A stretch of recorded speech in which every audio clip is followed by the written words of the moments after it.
Let's not drown in the upcoming Scorpio eclipse. A Scorpio blood full moon lunar eclipse. What else could you want? Let's go ahead and get started this week. It's a little bit different than I had predicted before, which is sort of good news because before we're just all going to be drowning in past emotional memories. But there's some help that we got from triangulating with the I-Ching.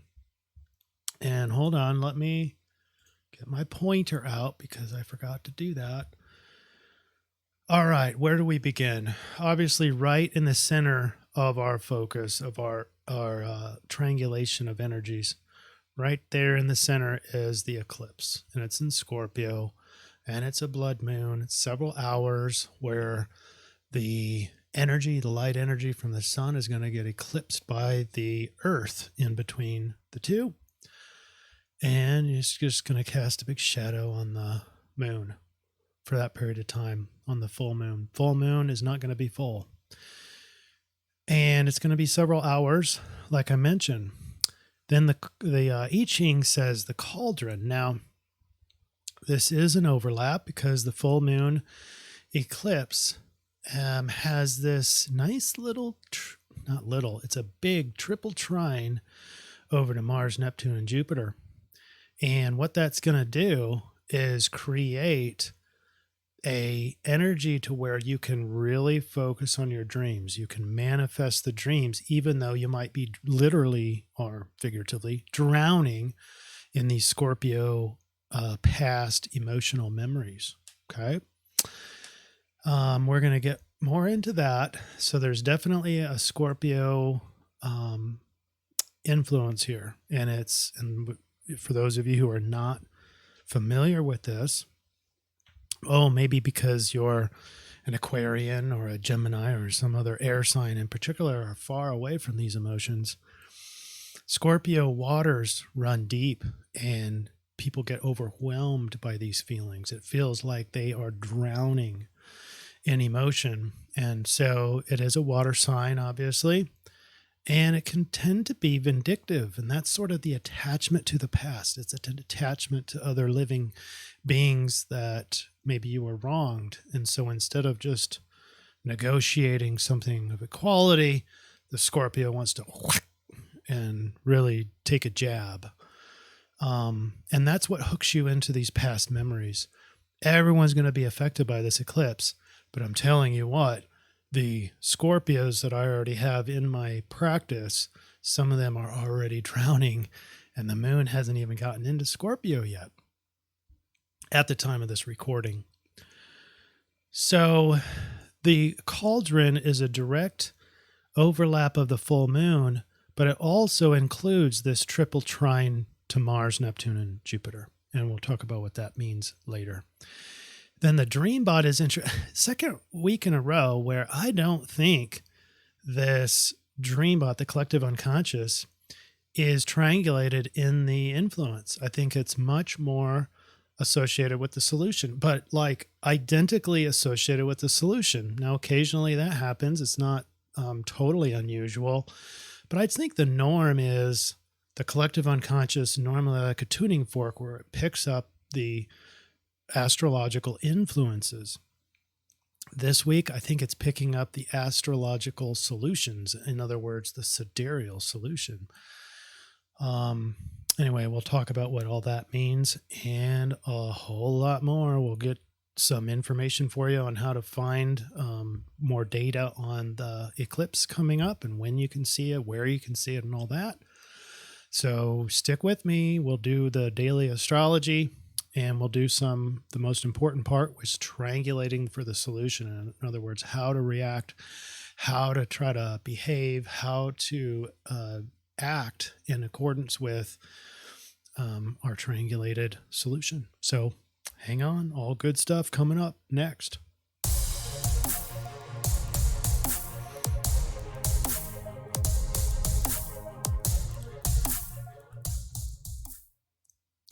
And just a really quick shout out to our commenters. Scorp Brat already talked about my other Scorpios. And sure enough, perfectly describe my life right now. Thank you for the big heads up and facing it. I'm sure the energies for Scorp Brat are getting intense. Brave Steed, shout out to you for reverberating the mantra from last week. And I'm grateful for you as well. Thank you. Shout out to Sarah, the Diverging River. Shout out to No One You Know. Says the energy has been overwhelmingly intense. So, yes, it's already beginning. And is there any coincidence that the energy from the sun is flaring up? I don't think so. I think it's all correlated. Shout out to Milos. You plot us for exact pathway for the last 2 weeks. Amazing. Well, I hope I can do that again this week. Give you guys a heads up accurately. Now, who have we not talked about yet? Well, the winners of this week, both having 5 ups, Ravi and Not For Me To Say. Both talk about craziness and chaos and the energies that you are experiencing. Guess what? It's gonna get more intense. All right, let me start with the Dreambot. And what a really strange word to be on top, which is guild. And guild is sort of a collection of artists or certain professions, and it's kind of like the association between them. And so I put this in segmented arrows because it's the thing that connects us all. And if you look at all these arrows, it's animals, it's earth, it's I even miss characters, but it's all living things. And I even miss some of these arrows. Even owner is a living thing. So, but it's about earth, everything on earth, just raw earth. It even has planet and energy, all living things basically. And so if you collect or connect this guild thing, which I tried to connect just guild and make that a meme, it doesn't really work all that strongly. Maybe just a couple of words. But if you put guild in for all the words, so if you include plants, animals, land, humans, all those things, just everything living all together, now it sort of makes sense. And it's a huge surge score. So 109.9 guild. I'm calling it the Earth Guild, the Earth Association. Together we are. Together we produce. Together we create. Together we move. Where we go one, we go all. The Earth Guild is what I'm calling it. So anyway, there's that. And now the astrology. Well, you can see it here. Let me darken it up so you can see where I'm pointing. Jupiter has gone into Aries. I didn't really hammer that one home, but that brings a lot of optimism to self. Aries representing a lot of about what's good for me, my individual, myself, my identity. And so that brings a lot of optimism, a lot of hope for our own individual paths. And that adds to what's going to happen in this lunar eclipse. And I'll just delay what I was going to say there, but they're synergistic. Jupiter going into Aries, the optimism is on fire. Incidentally, so we have Jupiter and Venus in Aries, so both of your financial planets in Aries, so things can kind of get a little bit more what's in it for me kind of thing. Maybe some selfishness, maybe some impulsiveness. Money becomes an issue for self, basically. And we're going to have to, the solution directly talks about countering that. So that's going to be a challenge. Is this maybe over optimistic about money in this case can get you impulsively in trouble. All right. So watch out for that. All right, let's get started on drilling down day by day. Mercury has just gone retrograde station retrograde. This is Thursday, the 12th of May.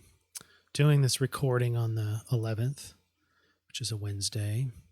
And Mercury is in homeland of Gemini, but is going to retrograde through meeting the sun and already, getting close to a combust again. But while doing so, we have a grand trine. It's 2 points of that are in air signs, Moon, Mercury, and Pluto is in Capricorn, an Earth sign. But that makes life a little bit, just an overview, a lot easier. Just today, this grand, easy trine, energy is easy. The only thing that's not easy is ego square Saturn. So this pressure to be something, this pressure to face the hardships, face limitation. There's a lot of different archetypes that you can put in that, but Sun in Taurus is all about getting worth, and so this pressure of status quo or limitation is a big one, and just so happens we're going through these scarcities. The latest one is baby food. Meanwhile, we have plenty of money to send overseas, but we don't have any money to get babies their food. Interesting, huh? Okay, back to the astrology. We have one grouping. We have Uranus, Sun, and the North Node. And so still, just like last week, the ego, the identity, self, spotlight on your life is futuristic. It's looking into the future. That's the tendency. And in a very material, worth, maybe bullheaded way, steadfast. The positive version of bullheaded is steadfast. It's just a matter of what word you use. Right here is Jupiter, just made it into Aries, and 11 degrees away from Venus, so not really in a conjunction, and not gonna be until Venus goes retrograde. I'm not sure. I didn't investigate when that is, so sorry. But then the big other grouping is Mars and Neptune. This will be a central theme in this week, especially during the eclipse, is not that really Jupiter is part of this. It's mainly Neptune and Mars, but Jupiter will also have that trine that we're going to end up talking about. It'll be a central theme in the eclipse. On Friday, the 13th, interesting. I didn't see that earlier. I didn't consciously aware of that, but we've got lots of sextiles. Sextiles represent opportunities. So not only is the energy relatively easy, other than the Sun square Saturn, the rest of it is opportunities, growth, and easy. There are some adjustments that you got to make emotionally, but overall, things are futuristic, again, for ego. And the other thing, too, is a carryover from last week, is the Sun and Uranus are still technically in a loose conjunction. And Uranus is the change agent, so can make some big changes for ego. And that is also trine Sun, trine Pluto. So obviously Pluto can be the death and rebirth. And now we've got sort of two big annihilation, changing, revolutionary energies on ego. So ego is going through a transformation, heading into the future, very future oriented. Now we get into the weekend, May 14th. Not much new to talk about. Still some more adjustments by the moon. Moon is now in the Scorpio. And so the Scorpios are really gonna, if you're already feeling the energies now, if you're watching this on Wednesday or Thursday, if you're already feeling this eclipse sort of crazy total blood moon energy, Scorpio energy already, wait until Saturday when the moon goes into Scorpio and starts making its way towards that position that produces a perfect blood moon, total lunar eclipse. And here it is. Let me undarken so you can see what we're looking at here. It is going to be a blood moon for a big swath of the world, particularly the East, Central, and East America, and most of Mexico and the Latin American islands. All of South America will be able to see it. And then certain grades of it will be able to see more or less and less totalness. So you'll only get like a partial over in Africa, and most of Europe, you just get a little bit of the eclipse, not the total position. And later I'm going to show you how to get the timing on it. But in my time frame, we're looking at the climax, or the middle of the climax, the perfection, when the sun and the moon enter 25 degrees 18 minutes in central time frame, perfectly aligned in opposition. See, it's anti-parallel, which we talked about last time. I showed you how, or 2 times ago, showed you how a parallel is so refined. You can have like an overlap of planets and still not be parallel or contraparallel.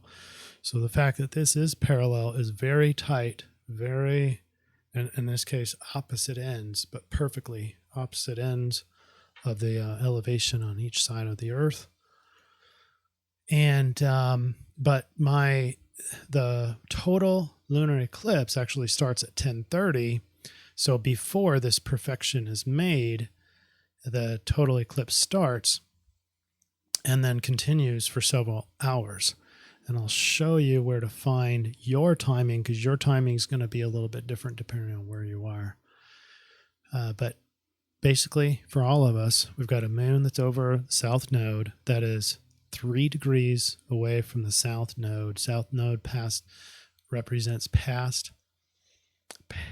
obsessions, past emotional content, past memories.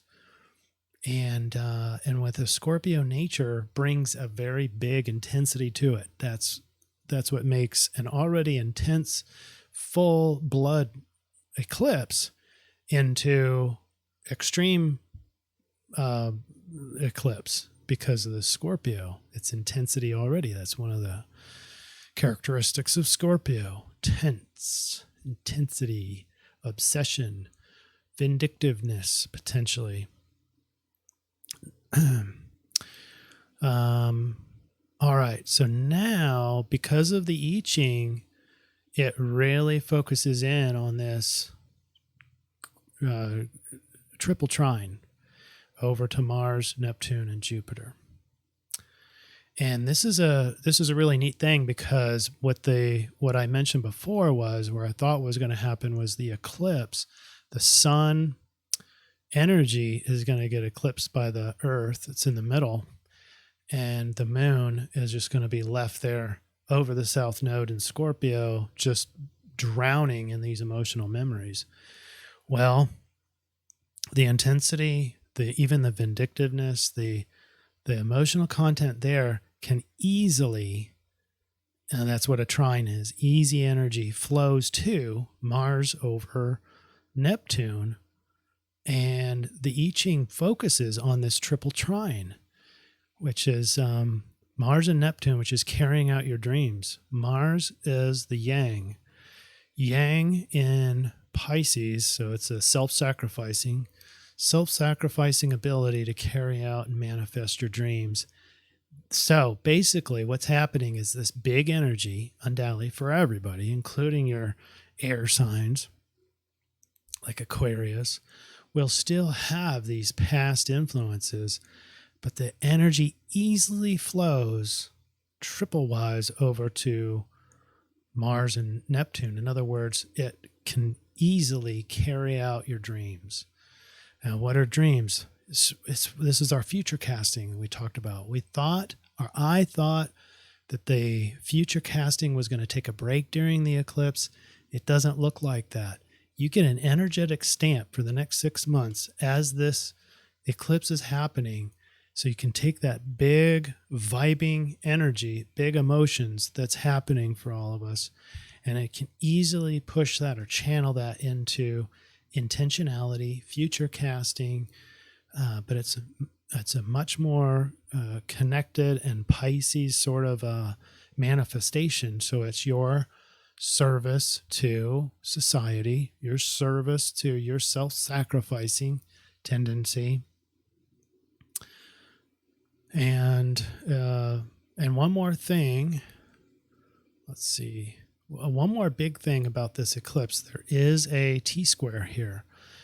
And not that this is going to be the biggest energy. The biggest energy will be here, and it will naturally, easily flow to here. But there also is this Saturn T-square at the time of the total lunar eclipse. And what Saturn is going to be doing is having you focus on those things we talked about before, which is structure, limitations, obstacles. So as your big energy is being channeled here, there is going to be this focus on, oh, but look at all that I have to overcome for this. Like your mind is over here easily imagining your future.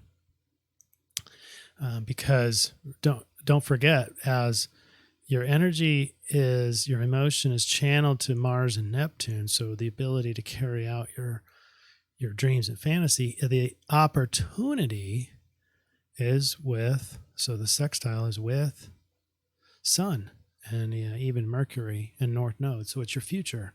So it is future casting and is happening automatically, but all the while, then you kind of periodically come back to reality and go, but look at all that I have to overcome to do this. And so there might be this wah-wah-ish kind of a thing. But if you can just stay on this trine, this easy energy I would just stay over here in Mars and Neptune and let that settle into your opportunity for your ego, your futuristic ego, and just let it flow, let it happen, let your future casting happen. Sit in that for these hours, these blood moon hours, instead of wallowing in the past. Let that instruct your future. Okay, now I'm going to show you where to go. So if you go down into the show notes, then you'll be able to find the link that I'm using here, which is basically just time and date of the eclipse. And what you're going to find is this little diagram. I can zoom in for you. But basically you can see the path. It's pretty cool. So for me, it says 3:29 a.m. Universal Time Clock. That's equates to about 10:30 p.m. Central Time. And then it continues all the way until the total goes away at around 4:53. So that's why you see about an hour and a half after the total eclipse begins, an hour and a half after that is when the moon and the sun go exact. So that would be the climax of the total. All right, so about right in there. And then it stops at around 5 a.m. But these are all my time. You need to go look at from your time slot. Okay. All right. Whoops. All right. Back to Monday, the 16th. So this is the hangover of the eclipse is probably going to overshadow anything that I'll even mention here, but Mars and Neptune getting even closer now. Sun is outside of a conjunction now of Uranus. So the window of future casting is shutting down. We're looking at 3 degrees from the North Node now.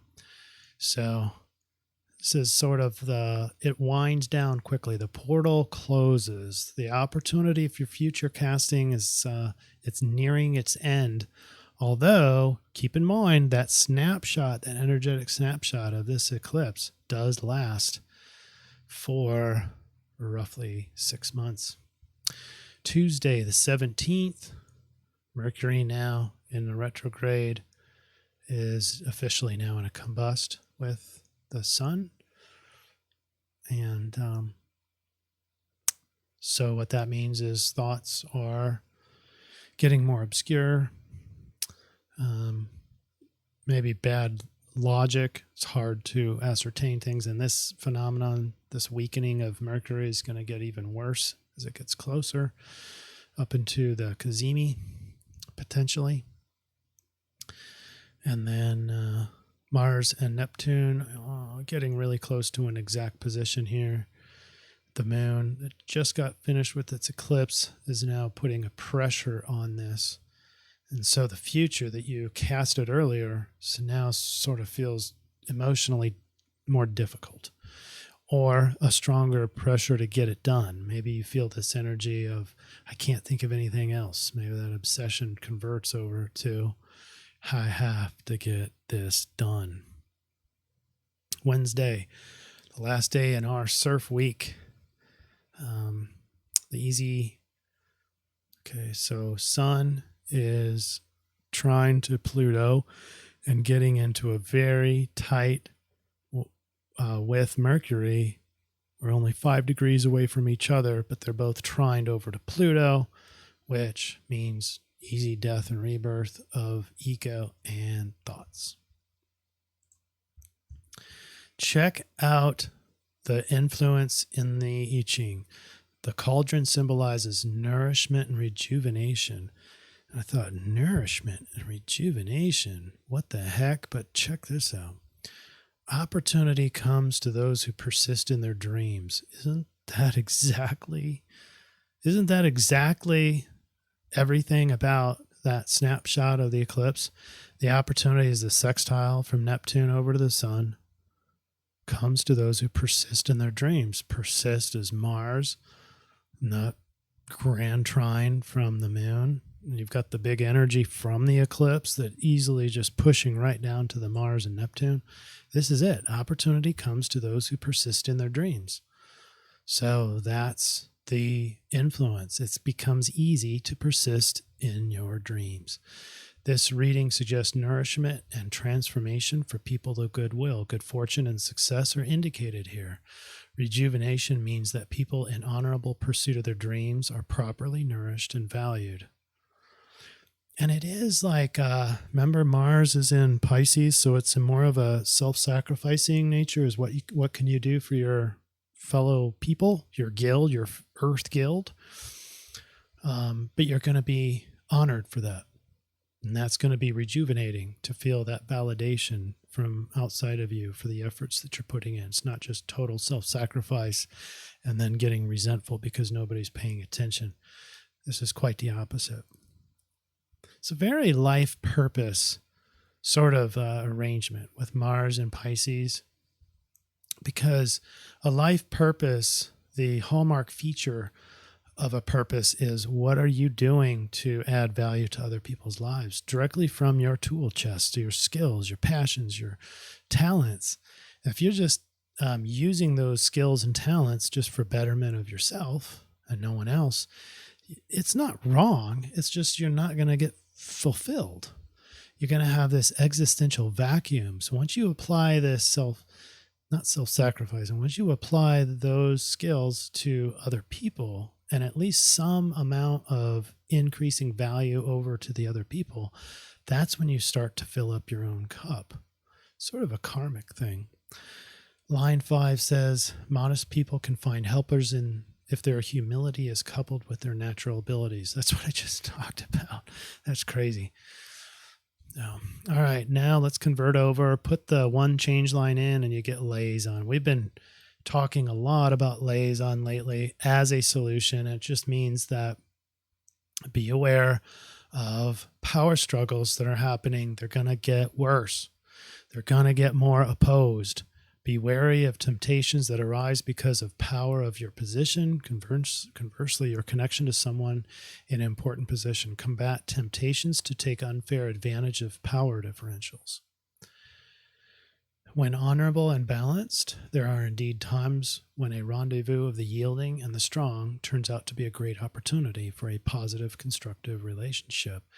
As above, so below. And so what this, I believe, is referring to is the eclipse. Sun and moon are the most yielding and the most strong influences in the astrology, and they're opposed, exactly opposite. And this can create a positive, constructive relationship in all regards: relationship with yourself, relationship with with others. And so together we go. Put the change in. Put it into our conversion chart. This is the eclipse snapshot. And it happens at 25 degrees Scorpio, 18 minutes. So you put that in, you get hexagram 14 of the Rave and the Libra sidereal solution. The Rave says possession in great measure, the accumulation and retention of power through skilled interaction, coupling grace with control. So on the surface, it looks like we're looking at a money possession. It also looks at, we're looking at a big focus of power. So the caution was, don't get tricked into getting more power. But the main thing is, don't take an unfair advantage. But you're going to see power struggles everywhere. You're going to see unions of things that don't belong together normally. They're too contradictory. You're going to see them liaison. You're going to see them together. Now, the Rave says money isn't everything, because it's line 1. The eclipse happens in Rave line 1 of hexagram 14. And so that says money isn't everything. The recognition that wealth has its own problems. The lust for lucre tempered by higher principles. The key to manifesting power is higher principles. The delusion that you can throw money at problems. Energy alone can never be the key. So I'll leave that there and put that into our triangulation. Let's get into our, let me move my T. All right, here is our solution slide. Our overview slide. The influence is the eclipse, and it's an emotional smorgasbord. You're going to have some people who are drowning in their emotion, particularly the past, and you're going to have others who are thriving and buoyed with the emotion. But either way, you're swimming in the waters of Scorpio. So the lunar eclipse in Scorpio is conjunct the south node, making a flood of past emotional content. However, the I-Ching proposes and correlates with the easy trine, the triple trine, is to feel energized by your manic, I call it manic dreams, only because of Mars there. Maybe it won't be manic. But energized dreams giving rise to higher egoic opportunities. Remember that sextile over to Sun? So that's all encapsulating the opportunities or the energies. And here is the solution triangulation. And what's missing here is the collective unconscious, the Earth Guild. So remember that. It's all living things as one liaison. First, we have liaison with the I-Ching. The incompatible forces meet and it works, but be aware of the power continuum at play. There's going to be imbalances. There are going to be people being used, abused. Don't be one of those that's the abuser of power. Do not underestimate anyone's power. Do not take unfair advantage of power differentials. And then the Rave says money isn't everything. Higher principles over lusting for money. And remember we talked about Jupiter and Venus? Well, that's in Aries. So that has this influence of wanting more money or wanting wealth or figuring out how you can get or impulsively buying something. This is not a good time for that. That's what the Rave is saying. Not a good time. Money can't solve all your problems. Doesn't mean you can't have money. But by the way, this very thing is already starting. I believe it could either be just the grander scope of the Great Reset. And what I mean is that it's showing us that that money isn't everything. it's hard to get any value. I mean, think about it. You got oil, the paper oil is going down, but the price at the pump is going up. I saw this yesterday. Now today oil is up again, but the point is when oil on paper goes down, or in the markets, when oil goes down, it doesn't mean anything about how much you're going to pay for gas. And we've been seeing that disconnect a lot. Same thing with metals and precious metals, gold. Gold is going down in the markets, but go try and buy some silver or gold and you'll see that you're still paying close to 2,000, even though gold has plummeted down to, I don't know, bottom of the 1800s. So lost $200 an ounce, but go try and find gold for that price. You can't. So it's like money is vanishing everywhere. Meanwhile, they're making it look like cash is king, but yet you're losing money on inflation. So like you're damned if you do, damned if you don't. I think that's either this phenomenon here, money isn't everything, and it'll make you wanting more money. But remember that your higher principles are more important than that. And it means too that on the grander scheme that the Great Reset might be underway. You will own nothing and you will love it, according to Klaus Schwab. All right, and then you have Sidereal, Libra, diplomatic, balanced, objective, charming, etc. So the biggest influence in the astrology, or the two biggest disparate forces in the sky, are two contradictory, opposing forces in the sky, meeting on exact opposite positions of an eclipse, total lunar eclipse. Power differentials predominate and unpredictable. By the way, I didn't mention power differentials is also correlated with the Scorpio total eclipse. The Scorpio energy is power. Pluto is the ruler of Scorpio and represents power and control. So of course, the power differentials are predominating for lots of reasons in the astrology. And then it makes it unpredictable because it's a eclipse and a full moon and a blood full moon, and then makes it more passionate because it's Scorpio, and even vindictive behaviors are expected in the collective unconscious. The solution triangulation is an amazing antidote. First, be on the lookout for power differentials and don't bite off on an opportunity if it takes advantage of someone else. The sidereal solution couldn't be more perfect for this. Sidereal Libra invites fairness, diplomacy, negotiation, and balance. Finally, remember to stay out of the money trap this week, especially when continuing your future casting this week. Highly recommended for all the reasons we talked about. Continue your future casting this week, including during the eclipse. But don't make money the highest priority, goal, or vision, but it can be included. Just don't make it the main focus. Do not sell yourself too short. Be balanced and fair. Work hard for others as long as you're equally working hard for yourself. Remember, watch out for unpredictable and vindictive behaviors around you. Not everybody's going to be afforded the solution slide here.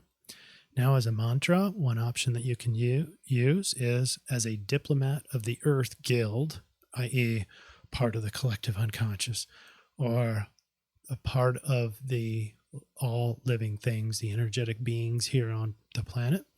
I offer diplomacy, equality, compassion, and peace. Whew. That was a mouthful. Does anybody have any questions at all? Put those comments below, and I appreciate each and every one of you. I hope this was helpful, and if so, consider sharing, and let's make this a very important week. Future casting, not for you only, but for us, the Earth Guild, and looking out for the living beings on the planet together. All right. I think that's it. Take care, everybody, and be well. See you next week.